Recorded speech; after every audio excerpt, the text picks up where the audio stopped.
Olá, hoje são passados 4 dias de outubro de 2015 e é o professor Fernando quem vos fala. Essa conversa ao pé da fogueira de hoje vai exigir muito da sua atenção. Fique atento, estamos divulgando a lei da criação do exemplo. Lembra que dizem algumas pessoas, os olhos são melhor aluno do que os ouvidos? Um exemplo vale mais do que 1000 palavras. Lembra disso? E também lembre que essa conversa vai exigir muito da sua atenção. Escute até o fim, fique atento aos detalhes. Você vai também escutar e vai depreender dessa audição que é necessário sonhar, imaginar e inspirar para que a liderança inspirativa se manifeste, para que a lei da criação do exemplo produza frutos e resultados. Para completar o que mostra aos olhos, é necessário criar exemplos e, ainda mais, inspirar, imaginar e sonhar. E hoje você vai escutar sobre isso. Vai também revisitar a história com base na série de televisão que conta uma verdadeira odisseia de uma companhia de heróis, uma companhia de soldados da Segunda Guerra Mundial. Depois de tudo, você poderá tirar as suas conclusões. Um abraço e até a próxima conversa. As pessoas fazem o que elas veem. Há vários anos, o cineasta Steven Spielberg e o ator Tom Hanks produziram uma série de televisão para a HBO chamada Band of Brothers, Companhia de Heróis. Os 10 episódios contavam a história da Companhia Easy, regimento da 101ª Divisão de Paraquedistas do Exército Norte-Americano. Os homens da Companhia Easy eram durões, como todos os soldados, e combateram heroicamente desde a invasão da Normandia até o final da guerra. A história da Companhia Easy é um grande estudo de liderança, pois os vários sargentos, tenentes e capitães que comandaram os homens tinham diferentes estilos de liderança, bons e ruins. Quando a liderança foi boa, fez diferença, não apenas no modo como os soldados atuavam, mas no resultado das batalhas e, por fim, da guerra. Herbert Sobel, oficial comandante da Companhia Easy durante o treinamento, foi apresentado como um líder brutal e autocrata com tendências sádicas. Ele tratava os homens de forma mais dura que qualquer outro comandante de companhia. Cancelava passes arbitrariamente e impunha punições. Mas a julgar pela pesquisa feita por Ambrose, Sobel era ainda pior do que foi mostrado na série. Tratava os homens sem misericórdia, o que estava certo, já que ele os preparava para o combate. Mas não exigia o mesmo de si, mal conseguindo passar nos testes físicos exigidos dos paraquedistas. Ele também não demonstrava o mesmo grau de competência que exigia de todos os outros. Ambrose descreve um incidente ocorrido durante o treinamento que foi representativo do estilo de liderança de Sobel. Em certo exercício noturno, Sobel decidiu ensinar uma lição a seus homens. Ele e o sargento Evans se arrastaram para a posição da companhia para roubar rifles dos homens adormecidos. A missão foi um sucesso. Pela manhã, Sobel e Evans tinham quase 50 rifles. Com grande exagero, Evans reuniu a companhia e Sobel começou a dizer aos homens como eles eram péssimos soldados. O que Sobel não percebeu foi que os homens que ele atacou não eram os seus. Ele invadira o acampamento errado e roubara rifles pertencentes à Companhia Fox. Os homens que serviam com Sobel debocharam dele e o enfraqueceram. Quando a Companhia Easy começou a se preparar para a invasão da Normandia, muitos faziam apostas para saber qual deles atiraria em Sobel, quando por fim entrassem em combate. Felizmente, Sobel foi afastado do posto de comandante da companhia e transferido antes que entrasse em combate. Outro oficial com uma péssima liderança foi retratado em um episódio intitulado The Breaking Point, o ponto de ruptura. O episódio abordava a Batalha do Bulge, quando os soldados se preparavam para tomar a cidade de Foy dos alemães. Os homens da Companhia Easy eram veteranos experientes e estavam em um dos momentos mais difíceis da guerra. Eles sofriam com um frio terrível e com os disparos implacáveis da artilharia alemã. Naquela época, um pelotão da Companhia Easy era comandado pelo tenente Dick, um líder com conexões políticas, mas sem experiências anterior de combate. O estilo de liderança de Dick era evitar seus homens, recusar-se a tomar decisões e desaparecer por longos períodos para dar uma volta, inclusive quando ele era mais necessário. Nenhum dos homens o respeitava. E quando Dick finalmente foi obrigado a liderar seus homens no ataque à cidade, fracassou terrivelmente e foi afastado do comando. Felizmente, a maioria dos líderes da Companhia Easy era excelente, e um deles, em especial, recebeu a condecoração Cruz de Serviços Relevantes e foi considerado pelos homens o melhor líder de combate da Segunda Guerra Mundial. Seu nome era Dick Winters. Ele começou como líder de pelotão na Companhia Easy durante o treinamento e foi promovido a comandante da companhia depois da Normandia, e depois a oficial executivo do batalhão. Terminou a carreira militar com a patente de major.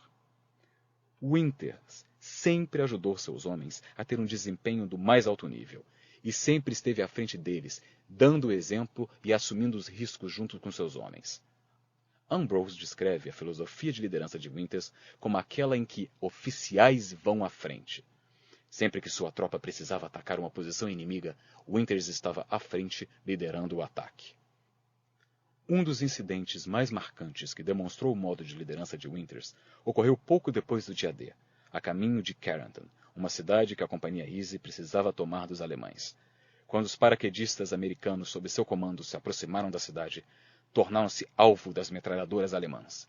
Escondidos em valas dos dois lados da estrada, não puderam avançar quando receberam a ordem. Mas se não se movessem, seriam destroçados. Winters tentou estimulá-los. Ele os lisonjeou, estimulou-os, correu de uma vala a outra com as balas unindo.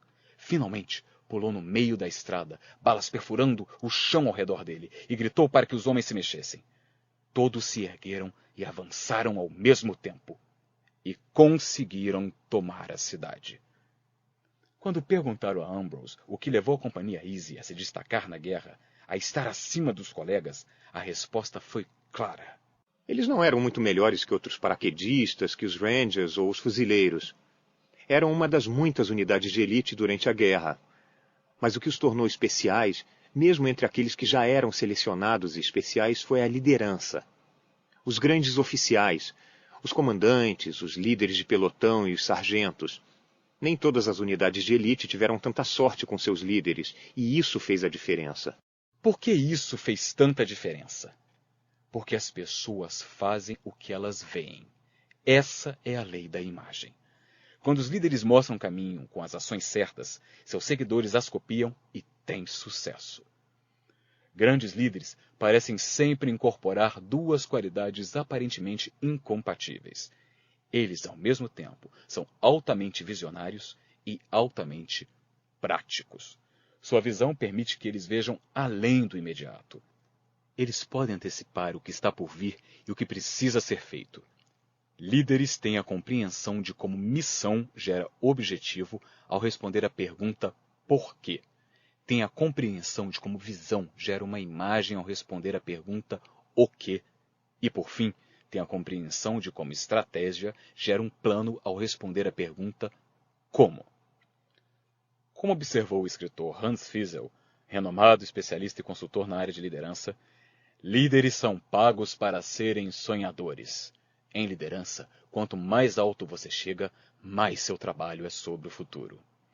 Ao mesmo tempo, líderes são suficientemente práticos para saber que visão sem ação não leva a nada. Eles se tornam responsáveis por ajudar seus seguidores a entrarem em ação. Isso pode ser difícil, porque os seguidores muitas vezes não conseguem antecipar o futuro como o líder o faz. Não conseguem criar uma imagem do que é melhor para a equipe. Não têm a noção do quadro ampliado. Por quê? Porque a visão tem a tendência de ser fluida. Os líderes são organizadores da visão. E o que eles devem fazer para preencher a lacuna entre a visão deles e a dos seus seguidores? Para muitos líderes, a tentação é simplesmente transmitir a visão. Não me entenda mal. A comunicação certamente é importante. Bons líderes precisam transmitir a visão de forma clara, criativa e contínua. A transmissão eficaz da visão pelo líder torna a imagem clara. Mas isso não é o bastante. O líder também precisa viver a visão. Quando o líder modela a visão de modo eficiente, faz com que a imagem ganhe vida. Bons líderes sempre têm consciência do fato de que dão o exemplo e de que todos os outros farão o mesmo que ele, para o bem ou para o mal. Em geral, quanto melhores forem os atos dos líderes, melhores serão das pessoas. Isso não quer dizer que os líderes têm todas as respostas. Qualquer um que já tenha liderado sabe disso. Muitas vezes, os líderes de maior impacto são aqueles que lideram bem em meio à incerteza. Andy Stanley, excelente líder e comunicador, abordou esse tema há alguns anos numa conferência. Incerteza não é indicador de liderança fraca. Na verdade, isso indica necessidade de liderança. A natureza da liderança exige que sempre haja um elemento de incerteza.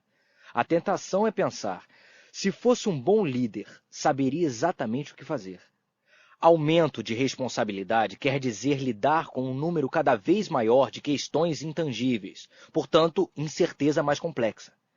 Os líderes podem não ter certeza, mas não podemos deixar de ser claros. As pessoas não seguirão uma liderança confusa. É nos momentos difíceis em que há muita incerteza e o caos ameaça tomar conta de todos que os seguidores mais precisam receber de seus líderes uma imagem clara. É quando eles precisam de um líder que abrace a lei da imagem. O retrato vivo que eles veem em seu líder produz energia, paixão e motivação para seguir em frente. Se você deseja ser o melhor líder possível, não pode ignorar a lei da imagem. Enquanto você se esforça para ser um melhor exemplo para seus seguidores, precisa se lembrar de 4 postulados. Primeiro postulado: os seguidores sempre veem o que você faz. Se você é pai, provavelmente já percebeu que seus filhos estão sempre atentos ao que você faz. Diga o que quiser, mas seus filhos aprendem mais com o que eles veem do que com qualquer outra coisa. Como pais, Margaret e eu descobrimos isso muito cedo. Não importava o que ensinássemos a nossos filhos, eles insistiam em se comportar como nós. Muito frustrante, mas reflete bem o postulado de que os seguidores sempre veem o que você faz. O lendário técnico de basquete da UCLA, John Wooden, cita um poema de autor desconhecido que explica isso perfeitamente. Nem a palavra escrita nem a proferida ensinam nossos jovens o que deveriam ser.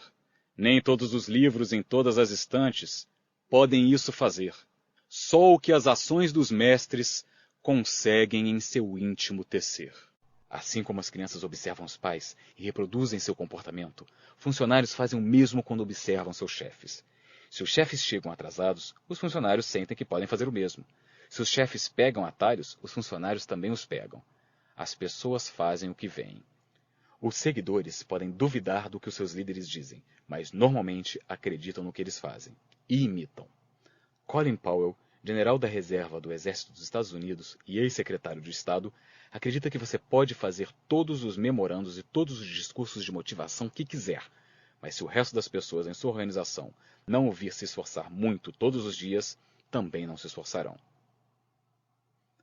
Whitler David afirmou que um bom supervisor é um catalisador, não um sargento durão. Ele cria uma atmosfera em que pessoas inteligentes estão dispostas a segui-lo. Ele não ordena, ele convence. Nada é mais convincente do que viver aquilo em que você diz acreditar. Segundo postulado: é mais fácil ensinar o certo que fazer o certo. O escritor Mark Twain certa vez comentou que fazer o certo é maravilhoso. Ensinar o que é certo é mais maravilhoso ainda, e muito mais fácil. E isso não é verdade? É sempre mais fácil ensinar o que é certo do que fazer o certo. É um dos motivos por que muitos pais e chefes dizem: faço o que eu digo, não o que eu faço. Norman Vincent Peale, que escrevia teorias sobre o pensamento positivo, afirmou que nada é mais convincente que pessoas que dão bons conselhos e maus exemplos. Eu diria que nada é mais convincente que pessoas que dão bons conselhos e bons exemplos. Há líderes demais que são como agentes de viagem ruins. Eles mandam as pessoas para lugares que eles nunca visitaram. Deveriam ser mais como guias de turismo, levando as pessoas para lugares que conhecem e partilhando com elas a sabedoria de suas próprias experiências. O treinador da UCLA, John Wooden, costumava pedir aos seus jogadores que mostrassem o que eles podiam fazer e que não apenas o dissessem. Acredito que os seguidores têm a mesma postura em relação a seus líderes. Eles querem ver seus líderes em ação, dando o melhor de si, mostrando o caminho e dando o exemplo. Featherstone observou que os líderes falam, mas só ensinam a partir do momento que praticam o que pregam. Essa é a lei da imagem. Terceiro postulado: se quer ser o melhor líder possível, lembre-se que devemos mudar antes de tentar melhorar os outros. Os líderes são responsáveis pelo desempenho do seu pessoal, A responsabilidade final é deles. Eles acompanham o progresso das pessoas, dão os rumos a elas e as responsabilizam. E para melhorar o desempenho da equipe, os líderes precisam atuar como agentes de mudança. Contudo, um dos grandes riscos à boa liderança é a tentação de tentar mudar os outros sem antes fazer mudanças em si mesmo. Como líder, sou a primeira pessoa que preciso liderar. Sou a primeira pessoa que devo tentar mudar. Meus padrões de excelência devem ser mais altos para mim que os que estabeleço para os outros. Para continuar a ser líder com credibilidade, preciso antes trabalhar em minha mudança pessoal de forma mais árdua e por mais tempo. Isso não é fácil nem natural, mas é fundamental. Você lembra da Lucy e do Charlie Brown, personagem das historinhas em quadrinhos do Snoopy? Pois eu me identifico muito com a Lucy, na tira em que ela diz que quer mudar o mundo. Impressionado, Charlie Brown pergunta como ela pretende começar. E ela responde: Vou começar por você, Charlie Brown. Vou começar por você. Não faz muito tempo, eu ensinava sobre a ideia do líder 360 graus, ou seja, um líder que exerce sua influência não apenas para baixo, com aqueles que lidera, mas também para cima, com seu chefe, e para os lados, com seus colegas. Durante uma sessão de perguntas e respostas, alguém me perguntou o que era mais difícil: liderar para cima, para os lados ou para baixo? E eu respondi que o mais difícil é liderar a mim mesmo. Quarto postulado: o melhor presente que o líder pode dar é ser o bom exemplo. Uma pesquisa feita pela Opinion Research Corporation para Agilent Finance pediu que os trabalhadores americanos escolhessem a característica que consideravam mais importante na pessoa que as lidera: a ética e moral sólidas, 19%, conhecimento do negócio, 17%, justiça, 14%, inteligência e competência em geral, 13%, e reconhecimento dos funcionários, com 10% dos votos. Mais que tudo, os funcionários querem líderes coerentes, cujas crenças estejam alinhadas com seus atos. Eles querem bons modelos que liderem à frente. A liderança é mais captada que ensinada. E como alguém capta a liderança? Vendo bons líderes em ação. A esmagadora maioria dos líderes surge por causa do impacto que líderes estabelecidos exerceram sobre eles ao moldar a liderança e aos orientar. Quando penso em minha jornada de liderança, sinto que tive a sorte de ter excelentes modelos de liderança dos quais captei vários aspectos da liderança. Eu entendi o significado da perseverança a ver meu pai enfrentar e superar a adversidade. Eu entendi o que é intensidade ao observar a liderança apaixonada do reverendo Bill Hybels. Eu entendi o que significa encorajamento ao ver como Ken Blanchard valorizava as pessoas. E entendi o que é visão ao ver como Bill Bright transformava sua visão em realidade. Continuo a aprender com bons modelos e esforço-me para dar exemplo certo às pessoas que me seguem, meus filhos e netos, os funcionários de minhas empresas e as pessoas que participam de minhas palestras, leem e ouvem os meus livros. Viver o que ensino é a coisa mais importante que faço como líder. Como observou o ganhador do Prêmio Nobel da Paz, Albert Schweitzer, exemplo é liderança. Uma história que exemplifica a lei da imagem é a do rei Davi de Israel. Praticamente todos conhecem a história de Davi e Golias.